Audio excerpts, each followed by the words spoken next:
Ei gente, tudo jóia? Aqui é a Monique do projeto do PIBID e hoje a gente vai continuar nossa correção do PET do primeiro ano do volume 2, só que hoje vai ser a semana 2. E essa semana 2 ela vai tratar dos temas do movimento retilíneo uniformemente variado. Então ela vai trazer aí o conceito de aceleração, vai também trazer as formulazinhas desse movimento e também vai falar de um exemplo do movimento retilíneo uniformemente variado, que é a queda livre. Só que para esse semana também foi produzido um mapinha mental para auxiliar vocês no estudo. E antes da gente começar a nossa correção dos exercícios, eu vou chamar a atenção para duas coisinhas que estão erradas no PET dessa semana, que é a primeira coisa é que ele afirma aqui nessa alternativa que sempre que o móvel estiver perdendo velocidade, sua aceleração será negativa. Vou mostrar para vocês por que isso não é verdade. Então a gente tem aqui, né, o estudo do movimento retilíneo uniformemente variado. A gente tem aceleração, a formulazinha da aceleração, o que esse delta aqui significa, variação, lembrar da questão da coerência, e o que importa para a gente responder aquela partezinha ali que está errada no PET é essa questões dos sinais. O que acontece? Tanto quanto a velocidade quanto a aceleração são vetores, e vetores têm suas direções e os seus sentidos. Para conseguir representar melhor os sentidos, a gente usa os sinais de positivo e negativo. Então, por exemplo, na direção horizontal, eu posso ter um vetor apontado para a direita e um vetor apontado para a esquerda. Para conseguir diferenciar um do outro, eu dou sinais para eles. O apontado para a direita é positivo e o apontado para a esquerda é negativo. Mesma coisa pode acontecer na direção vertical. Eu posso ter tanto um vetor apontado para cima como um vetor apontado para baixo. Para conseguir diferenciar os dois, eu uso sinais. O apontado para cima é o sinal positivo e o apontado para baixo é o sinal negativo. O que vai acontecer? Então, tanto quanto a velocidade quanto a aceleração, eu posso representar através desses vetores, através dessas setas. Então, o papel da aceleração é variar a minha velocidade. Então, ela pode tanto variar aumentando a minha velocidade, como variar diminuindo a minha velocidade. Isso vai depender do sentido em que a aceleração está apontada em relação à velocidade. Então, se eu tiver os dois vetores, tanto da velocidade quanto da aceleração, com sinais iguais, isso vai dizer o quê? Que a minha velocidade vai estar aumentando. Porque olha para vocês verem. Olha a primeira situação. Eu tenho o meu vetor da velocidade positivo e aceleração positivo. Então, eu vou supor que está os dois na direção horizontal, só que se é positivo, está apontado para a direita. Se os dois estiverem apontados para o mesmo sentido dentro da direção, é porque a minha velocidade vai aumentar. Só que eu posso ter tanto os dois apontados para a direita, com vetores positivos, como apontado para a esquerda. E mesmo tendo, nesse caso, os dois vetores apontados para a esquerda, então esses vetores vão ser os dois negativos, que é essa segunda situação aqui. Mas apesar dos dois estarem apontados para a esquerda, estão os dois apontando no mesmo sentido dentro da direção. Então, quando isso acontece, se estiver tudo apontando para o mesmo lado, é porque a minha velocidade vai aumentar. Então, pode sim ter caso que a minha aceleração, apesar de estar negativa, nesse caso ele está aumentando a minha velocidade. Por que está aumentando a velocidade? Porque a minha velocidade também está negativa. Então, isso faz com que os dois vetores fiquem apontados para o mesmo sentido. Então, quando os dois estão apontados para o mesmo sentido, é porque a minha velocidade vai aumentar. Então, diferente do que está escrito lá no PET, que fala que sempre que o móvel estiver perdendo velocidade, sua aceleração será negativa. Não, a gente vai ter que vai depender dos sinais. Se os sinais dos vetores forem iguais, a minha velocidade vai aumentar. Agora, se a velocidade vai diminuir quando os vetores tiverem sinais opostos. Então, por exemplo, a velocidade aqui tem sinal positivo. Vou pôr apontando para cima, porque para cima eu sei que é positivo. Mas a minha aceleração está para baixo. Por que eu sei que está para baixo? Porque ela está negativa. Então, você consegue ver agora que elas estão apontando para sentidos opostos? Então, se tiver em sentidos opostos, é porque minha velocidade vai diminuir. Então, esse aqui é um dos casos que eu posso ter sentido oposto, mas eu posso ter o contrário também. Se minha velocidade for negativa, então minha velocidade, por exemplo, para esquerda. Minha velocidade para a esquerda e eu vou ter aceleração positiva, indo para a direita. Então, vocês conseguem ver aqui que eles estão apontados em sentidos diferentes? Quando isso acontece, é porque a minha velocidade vai diminuir. Então, apontado para o mesmo sentido, ou seja, sinais iguais, a minha velocidade aumenta. Apontados em sentidos opostos, ou seja, sinais opostos, a minha velocidade diminui. Tudo bem? Primeira coisa que eu queria repassar aí para vocês. A outra coisa é um errinho de digitação que acontece aqui na equação de Torricelli. A gente tem as equações do movimento retilíneo uniformemente variado, que são essas três. Eu coloquei uma legendinha aí para auxiliar o que é cada coisa. E aqui na equação de Torricelli, eles esquecem de pôr 1 ao quadrado aqui na velocidade inicial. Então, essa é outra coisinha que eu queria repassar para vocês. E aqui na questão da queda livre, o que acontece? Queda livre, ocorre um movimento na vertical. Vertical para cima é positivo, vertical para baixo era negativo. Na questão da queda livre, a aceleração do meu corpo vai ser a aceleração da gravidade. E a aceleração da gravidade é um valor estabelecido de próximo de 10 metros por segundo ao quadrado, só que aqui a gente usa 10 metros por segundo ao quadrado, e essa aceleração é para baixo, de 10 metros por segundo ao quadrado. Então, o que acontece no movimento de subida? Movimento de subida, eu vou ter que minha velocidade vai estar para cima. Minha velocidade sempre aponta para onde o meu objeto está se movendo. Se ele está movendo para cima, então minha velocidade está apontada para cima. Só que, se é queda livre, minha aceleração está para baixo. Você consegue ver que estão em sentidos opostos? Então, se estão em sentidos opostos, é porque vão ter sinais opostos. A velocidade é positiva porque está apontando para cima, e a aceleração negativa porque está apontando para baixo. Se os sinais são opostos, então a velocidade vai diminuir. Agora, e no movimento de descida? Para onde está apontado minha velocidade? Se meu objeto está descendo, minha velocidade está apontada para baixo. Só que se é um movimento de queda livre, eu sei que a aceleração também está para baixo. Consegue ver que os dois estão apontados agora para o mesmo sentido? Se estão apontados para o mesmo sentido, eles vão ter sinais iguais. E eu consigo ver isso aqui. Se os dois estão apontados para baixo, então os dois vão ter sinais negativos. Mas sinais negativos, os dois estão sinais iguais. Se eles têm sinais iguais, a velocidade então vai aumentar. Tudo bem? Então bora lá agora para a resolução dos exercícios. Aplicando esses conceitos do movimento retilíneo uniformemente variado. Então vamos ler o primeiro exercício. Um corpo percorre trajetória retilínea com aceleração constante de 4 metros por segundo ao quadrado. No instante inicial, o movimento é retardado. Quando fala para mim que o movimento é retardado, é porque a velocidade está diminuindo. Então, eu vou colocar aqui como aceleração, para me auxiliar, como uma aceleração negativa para o seu movimento retardado. E me fala a sua velocidade. Determine a velocidade do carro no instante de 3 segundos. Então, esse tipo de questão é bom eu anotar os dados iniciais que eu tenho. Eu tenho que a aceleração vale menos 4 metros por segundo ao quadrado. Eu tenho que a minha velocidade inicial é 20 metros por segundo. Eu tenho o meu tempo, que é 3 segundos. E ele quer saber a velocidade final. Então, isso aqui é, claro, uma questão que eu vou ter que usar uma das 3 formulazinhas. Então, quais que são as 3 formulazinhas que eu tenho? São essas aqui. Vou anotar aqui no cantinho.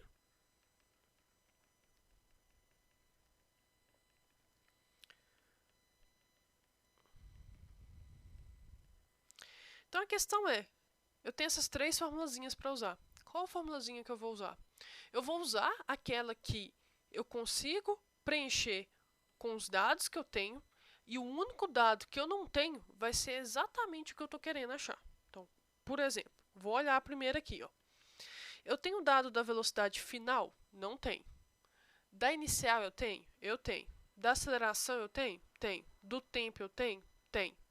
Então, qual que é o único dado que eu não tenho? A velocidade final. Mas é exatamente também o que eu estou querendo achar. Então, eu consigo usar essa primeira fórmula e já chegar no resultado. Então, eu vou usar ela. Então, a velocidade final que eu estou querendo achar, a inicial é 20, mais, lembra de pôr o sinal da aceleração, menos 4, vezes o tempo, que é 3. Então, aqui está ficando 20 menos 12. Então, a gente está tendo que a velocidade final é 8 metros por segundo. Então, cuidado com os sinaizinhos dos vetores. O próximo. A distância percorrida até parar. Quando ele me fala até parar, é porque a velocidade final vai ser 0. Então, meu corpo lá está com uma velocidade, quando ele andou até parar, quer dizer que na hora que ele parou, essa velocidade final é 0. Mas quais são os outros dados que eu tenho? Eu tenho que a velocidade inicial já me deu, né? 20 metros por segundo. Eu tenho aqui a aceleração também, pegando lá dos dados anteriores. E aí, nesse caso, ele está perguntando a distância. Então, na outra questão, ele perguntou a velocidade final, e nesse caso que ele está perguntando a distância. Eu tenho 3 formulazinhas que eu posso usar. Eu vou usar aquela que eu tenho os dados, e a única que eu não tenho dado já me dá a resposta. Vou aqui analisar a primeira. Velocidade final eu tenho? Tenho. Inicial eu tenho? Tenho. Aceleração eu tenho? Tenho. Tempo eu tenho? Não. Mas tempo é o que eu estou querendo achar? Não, eu estou querendo achar a distância. Então, não vou usar essa fórmula. Vou para outra. Olha essa aqui. A distância eu tenho? Não. Velocidade inicial eu tenho? Tenho. Tempo eu tenho? Não. Aqui eu já tenho duas variáveis que eu não tenho valores. Então, não consigo usar essa equação. Vou para a próxima. A de baixo. Velocidade final eu tenho? Tenho. Inicial eu tenho? Tenho. Aceleração eu tenho? Tenho. Distância eu tenho? Não. Mas distância é exatamente o que eu quero achar. Então, eu consigo usar essa última fórmula. E já achando diretamente o que eu quero. Então, vou usar ela aqui, ó. A velocidade final é 0. A inicial é 20. Aceleração é menos 4. E eu quero achar a distância. 20 ao quadrado é 400. Menos 2 vezes menos 4, 8. D. Passando para o outro lado, estou ficando com 8D, igual a 400. 400 dividido por 8, isso me dá 50 metros. Então, qual é a distância percorrida? 50 metros. Então, aí eu vou sempre analisar qual que é a melhor equação que eu vou usar para resolver o exercício. Vamos para a próxima aqui, ó. A decolagem é a fase inicial do voo de um avião em que um veículo adquire a velocidade necessária para obter a sustentação para alcançar o voo. A decolagem é a fase com que geralmente se utiliza a maior potência dos motores. A decolagem e o pouso são considerados os momentos mais críticos do voo. Nesse procedimento são necessários cuidados adicionais da tripulação para evitar acidentes. Um avião, na decolagem, percorre a partir do repouso. Então, se está falando que está partindo do repouso, é porque a minha velocidade inicial é 0. Sobre uma pista, então, a distância eu tenho que é 2.000. A aceleração me deu que é 15 metros por segundo ao quadrado. E qual terá sido a velocidade de decolagem do avião? Tu quer saber a velocidade final. Então, eu tenho esses dados aí. A velocidade inicial, a distância, a aceleração. Eu quero saber a velocidade final. Eu tenho aquelas 3 formulazinhas que eu posso usar. Eu vou usar aquela, que vai ser melhor encaixe, porque eu estou querendo. Vou olhar primeiro aqui, ó. A velocidade final eu tenho? Não. A inicial eu tenho? Tenho. Aceleração eu tenho?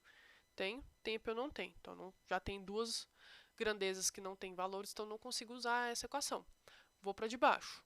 Distância eu tenho? Tenho. Velocidade inicial eu tenho? Tenho. Tempo eu tenho? Não. Aceleração eu tenho? Tenho.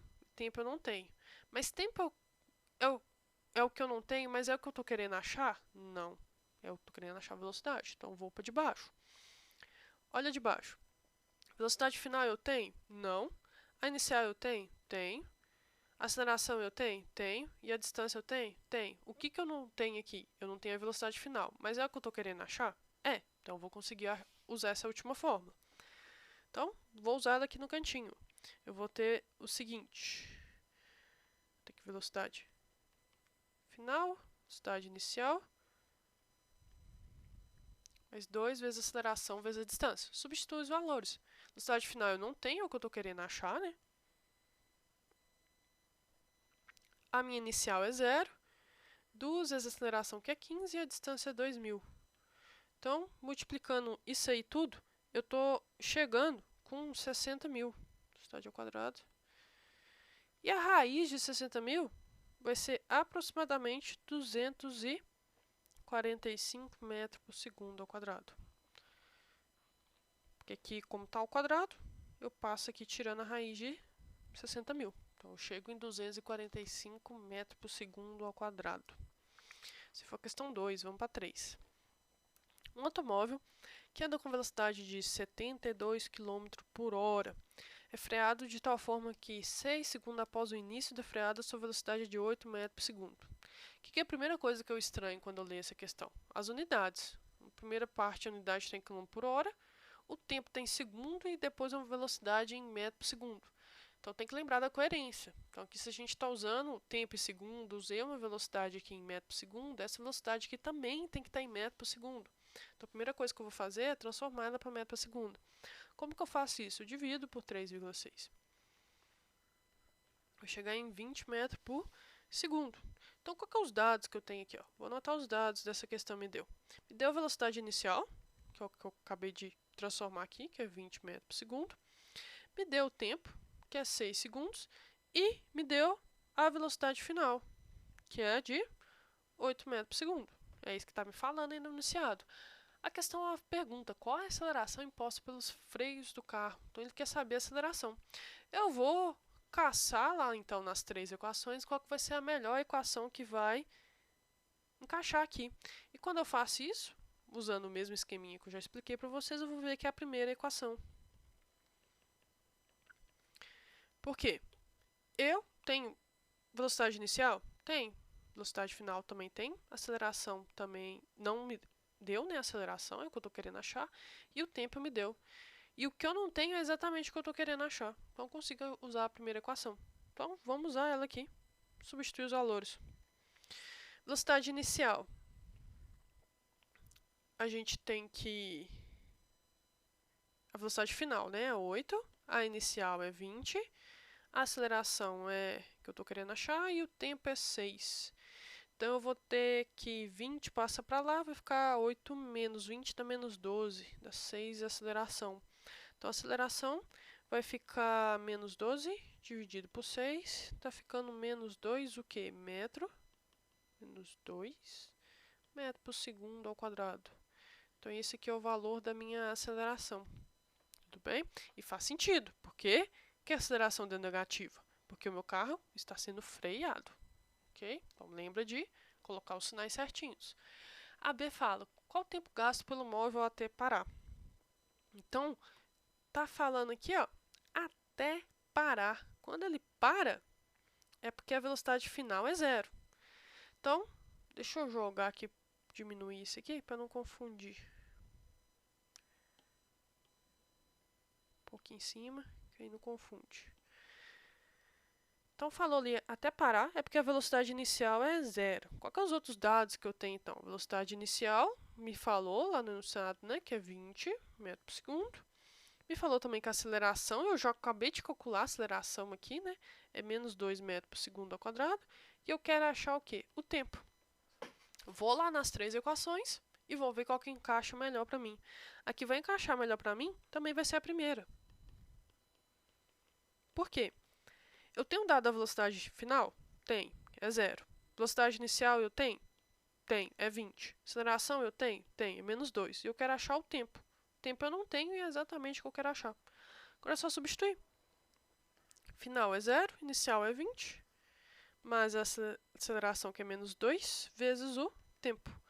Espaço menos 20 para o outro lado. O 20 para o outro lado vai ficar menos 20. Tenho menos 2 aqui. Então, o meu tempo está dando 10 segundos. Então, achei aqui qual que é o meu tempo. Tudo bem? Letra C. Qual a distância percorrida pelo móvel até parar? Está falando de novo até parar. Então, quando para, a velocidade final é 0. Eu sei a velocidade inicial, que é 20. O meu tempo, eu acabei de calcular o tempo que ele gasta para parar, é 10. E eu quero saber a distância. Também me deu aceleração, né? A aceleração a gente calculou, que é menos 2 metros por segundo ao quadrado. Vou ver qual formulazinha que encaixa melhor. E eu vejo que é a última formulazinha. Só substituir os dados. Final é 0. Inicial é 20. Aceleração é menos 2. E eu quero achar a distância. Então aqui está ficando com 20 vezes 20, 400. Passa para o outro lado é menos 400. Está ficando menos 4D. Então, minha distância é menos 400 dividido por menos 4. Menos com menos é mais, então me dá mais 100 metros. Essa foi a letra C da 3. Agora vamos para a última, né? Que é a 4. A 4 me dá aí um textozinho sobre a bala de um tiro dado para cima pode matar alguém. Então, aí fala um textozinho, não vou chegar a ler, vou direto para os exercícios e ver o que está me falando. Um objeto é atirado verticalmente para cima, nas imediações da Terra, em movimento retilíneo uniformemente variado, com velocidade inicial de módulo 20 metros por segundo, e considere 10 metros por segundo ao quadrado a gravidade. Então, se me deu a gravidade, está me falando que o objeto está lançando para cima, é porque vai ir para cima e depois ele vai cair em movimento de queda livre. É um movimento de queda livre, pois é somente a aceleração da gravidade que está atuando. Então, a gente tem que, analisando lá, ó, letra A, o que ocorre com o valor da velocidade durante a subida? Então, como que está o meu vetor velocidade na subida? Se ele está subindo, o meu vetor velocidade está para cima. Mas se é um movimento de queda livre, a minha aceleração está para baixo. Foi isso que a gente viu. Então, a velocidade aqui, se ela está para cima, ela é positiva e a aceleração é negativa. Se eles têm sinais opostos, então, sinais opostos, o que acontece com a minha velocidade? A velocidade, então, vai diminuir. Foi isso que a gente viu lá com o mapinha mental. A letra B. Quanto tempo o corpo demora para chegar na altura máxima? Então, por ser um movimento de queda livre, é uma representação do movimento retilíneo uniformemente variado. Então, eu vou ter um lançamento vertical para cima e depois um movimento de queda livre. Esses são tipos de movimento retilíneo uniformemente variado. Então, eu posso usar as 3 equações do MRUV. Então, deixa eu primeiro anotar os dados iniciais, né? Se ele está querendo chegar na altura máxima, a gente tem que a velocidade final é 0. Porque ele vai chegar até o máximo que ele conseguir, ele para por um instante e volta a descer. Então, na altura máxima, a velocidade inicial é 0. A final, né, é 0. A inicial, ele me deu que é 20. A aceleração, eu sei que é da gravidade, e ela está para baixo, então menos 10 metros por segundo ao quadrado. E quer saber o tempo? O tempo aqui é a minha dúvida. Vou olhar lá as equações e a que vai me dar, a resposta vai ser a primeira. Vou ver a que melhor vou usar e vai ser a primeira. A velocidade inicial, eu tenho? Tem. É 0. A inicial, eu tenho? Tem. É 20. A aceleração eu tenho? Tem. É menos 10. O tempo eu não tenho, mas é exatamente o que eu estou querendo achar. Então, vou só substituir. Então, eu vou ter aqui o quê? A velocidade final é 0. A inicial é 20. Mais a aceleração, que é menos 10, vezes o tempo. Então, estou ficando isso aqui com menos 20, que é igual a menos 10. Então, o tempo é menos 20 dividido por menos 10. O tempo me dá 2 segundos. Próxima questão. Qual será o valor da altura máxima atingida pelo corpo? Quando eu estou falando a altura máxima, é a distância máxima que o meu corpo percorreu até chegar lá em cima, parar e voltar a descer. Então, eu vou ter que os dados que a velocidade final lá no ponto mais alto é 0. A velocidade inicial me falou lá que é 20. A aceleração eu sei que é a da gravidade, que é menos 10 metros por segundo ao quadrado. E nesse caso ele está querendo saber a distância. Vou analisar qual formulazinha vai ser melhor para usar e vai ser a última. Agora é só substituir os valores. Final é 0, inicial é 20. aceleração é menos 10 e eu quero saber a distância. 20 ao quadrado é 400, passa para o outro lado, fica menos 400, que é igual a menos 20D. Então, o meu D é menos 400 dividido por menos 20. Então, a distância está me dando 20 metros. Tudo bem? Agora a letra D. Quanto tempo após o lançamento o corpo demora para retornar à mão do lançador? Então, o tempo para subir é o mesmo para descer. E o tempo para subir a gente já calculou. Tudo bem? Então, vou anotar isso aqui. O tempo para subir é igual ao tempo para descer. Se ele demorou 2 segundos para subir, para descer ele vai demorar também 2 segundos. Então, eu tenho 2 segundos, mais 2 segundos vai ser 4 segundos. Então, quanto tempo após o lançamento o corpo demora para retornar à mão do lançador? Então, ele sobe até o ponto mais alto, gasta 2 segundos, depois ele desce, gastando 2 segundos. Então, o tempo total, 4 segundos. Qual a velocidade com qual o corpo retorna ao ponto de lançamento? Então, vou ter que anotar aqui os dados. Ele quer saber retorno ao ponto de lançamento. Então, a velocidade final eu não sei. Mas eu sei que a velocidade inicial é 0. E se eu contando que o meu objeto foi até lá em cima, e agora de cima, lá de cima, ele vai voltar. Então, ele está partindo aqui de cima do repouso. Então, a velocidade inicial dele é 0. Mas eu quero saber a velocidade que chegou aqui na mão da pessoa. Então, essa é a minha velocidade final. E eu tenho meu tempo. Eu sei que o tempo de descida é 2 segundos. E a minha aceleração, eu sei que ela é de menos 10 metros por segundo ao quadrado. Tudo bem? Então, eu vou ter que minha velocidade vai ser de quanto? Eu vou usar a primeira formulazinha. Velocidade final. Eu vou ter que a inicial é 0, mais a aceleração, mais com menos 10 vezes o meu tempo, que é 2. Eu vou ter que minha velocidade final é de, mais com menos, menos 20 metros por segundo. Tudo bem? Lembrando que esse menos é só porque a velocidade vai estar apontando para baixo. Ok? Então, bom, pessoal, essa foi a resolução desse PET. E o mapinha mental, para auxiliar vocês no estudo, vai estar aqui na descrição do vídeo. Depois a gente vai ter mais vídeos corrigindo as outras semanas desse mesmo PET. Até mais!